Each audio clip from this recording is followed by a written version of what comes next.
നമസ്കാരം. ഇന്ന് നമ്മൾ തയ്യാറാക്കാൻ പോകുന്ന ഡിഷാണ് ഏഷ്യാഡ് അഥവാ എല്ലും കപ്പ, നമ്മുടെ സ്വന്തം കപ്പ ബിരിയാണി. So let's start.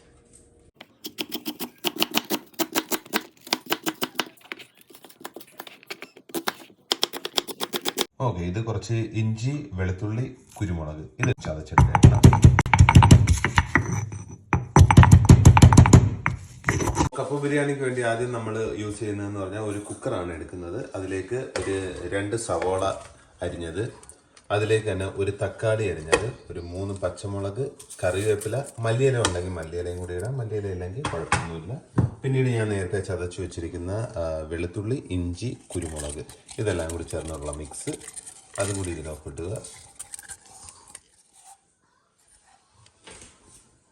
പിന്നീട് കുറച്ച് തേങ്ങാക്കൊത്ത് എടുത്തിട്ടുണ്ട്. തേങ്ങാക്കൊത്തും കൂടി ഇതിനകത്ത് ആഡ് ചെയ്യുകയാണ്. തേങ്ങാക്കൊത്ത് ഇടുമ്പോൾ നല്ലൊരു ടേസ്റ്റ് ആയിരിക്കും ഇതിന് വരുന്നത്.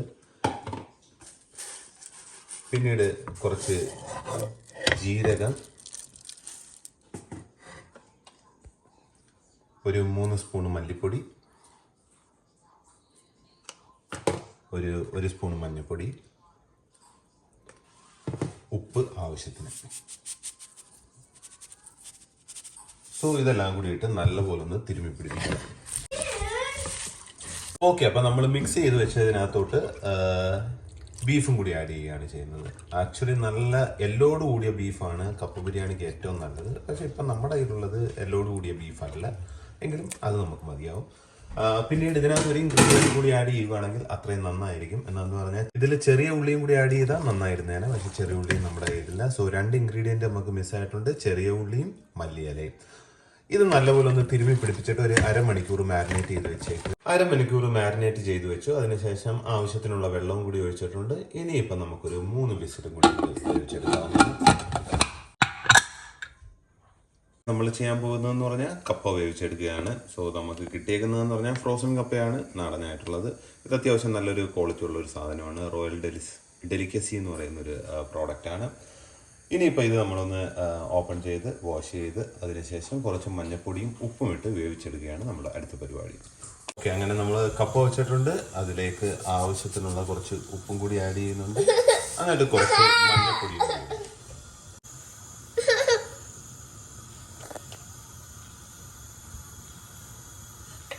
അപ്പോൾ നമ്മുടെ കുക്കറിനകത്ത് ബീഫും സെറ്റ് ആവുന്നുണ്ട്, അടുത്തതിനകത്ത് കപ്പയും വേവുന്നുണ്ട്. സോ ഞാൻ ആദ്യം പറഞ്ഞതുപോലെ തന്നെ ഏഷ്യാഡെന്ന് ഇതിന് പേര് വരാൻ കാരണം എന്ന് പറഞ്ഞാൽ ഇത് നമ്മുടെ മലയോര ഗ്രാമങ്ങളിലാണ് കൂടുതലായിട്ടും കണ്ടുവരുന്നത്. എന്ന് വെച്ചാൽ ഇടുക്കി, കോട്ടയം ആ ഒരു ഏരിയയിലെന്ന് പറഞ്ഞാൽ ഇത് ഭയങ്കരമായിട്ടുള്ള ഫേമസ് ആയിട്ടുള്ളൊരു ഫുഡാണ്.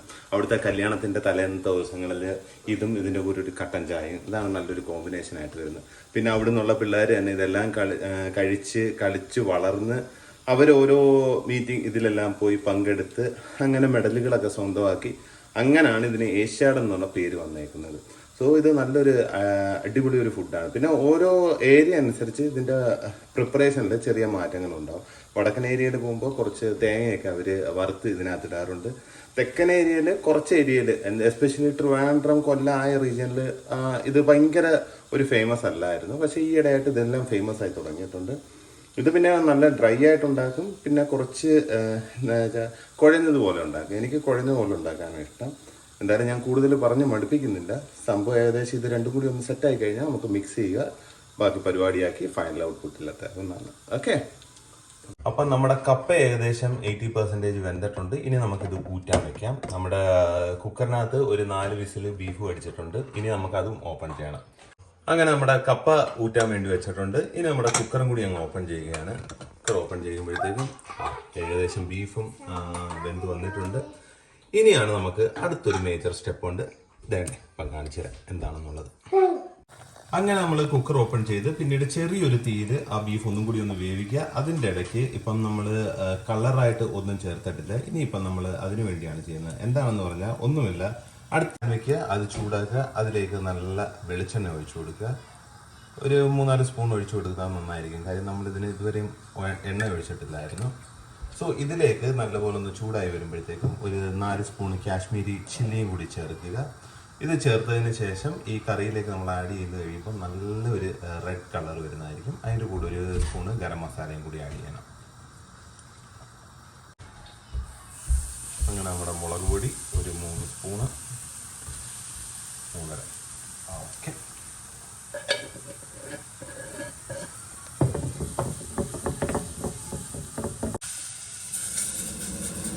അത് ചെയ്തു. അതിനുശേഷം 1 സ്പൂണ് ഗരം മസാലയും കൂടി ഇതിലേക്ക് ആഡ് ചെയ്ത് കൊടുക്കുക. ഇനിയിപ്പോൾ നല്ലപോലെ ഒന്ന് മിക്സ് ചെയ്തെടുക്കുക. അയ്യോ, നല്ല മണമാണ് ഇപ്പം വരുന്നത്. അങ്ങനെ നമ്മൾ എണ്ണയിൽ മൂപ്പിച്ചെടുത്ത മുളക് പൊടി, കാശ്മീരി മുളക് പൊടി ഇതിൽ ആഡ് ചെയ്തു. അതിനുശേഷം 1 സ്പൂണ് ഗരം മസാലയും കൂടി ആഡ് ചെയ്തു. ഇപ്പോൾ ഇതിൻ്റെ കളർ മൊത്തത്തിൽ മാറിയിട്ടുണ്ട്. ഇനി ഇതിൻ്റെ വെള്ളം നമുക്ക് ആവശ്യത്തിനനുസരിച്ച്, ഞാൻ പറഞ്ഞ പോലെ കുഴവ് പരുവം ആവശ്യമുള്ളവർക്ക് കുറച്ച് വെള്ളം വെച്ചേക്കാം. ഒത്തിരി ഡ്രൈ ആയിട്ട് വേണ്ടവർക്ക് ഇത് കുറച്ചും കൂടി പറ്റിയതിന് ശേഷം കപ്പയും കൂടി ആഡ് ചെയ്ത് മിക്സ് ചെയ്തെടുക്കാവുന്നതാണ്. പക്ഷെ ഞാൻ ഈ ഒരു സ്റ്റേജിൽ തന്നെ കപ്പയും കൂടി ആഡ് ചെയ്ത് കുഴച്ചെടുക്കാൻ പോകുന്നു. ഇത് ആഡ് ചെയ്ത് കൊടുത്തു.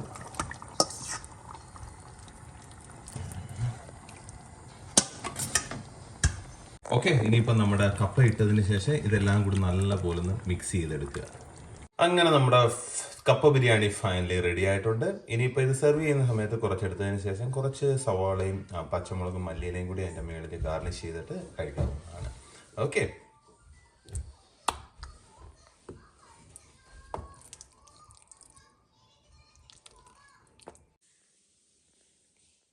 Not looking at it, well, I think so.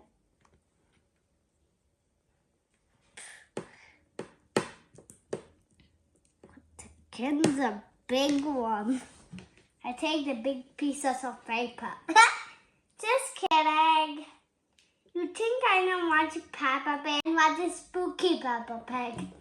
Just kidding. Really, Peppa Pig.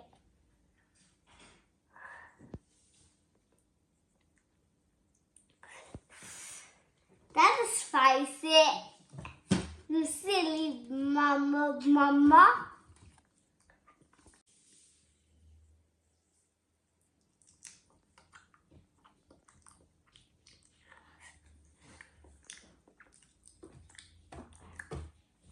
Let me finish eating it.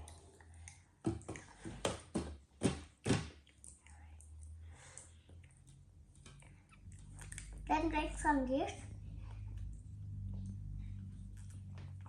Then I can say something I like. Super tasty mama. രേമ, എങ്ങനെയുണ്ട്?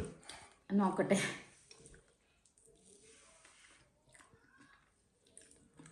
സൂപ്പർ ടേസ്റ്റാണ്.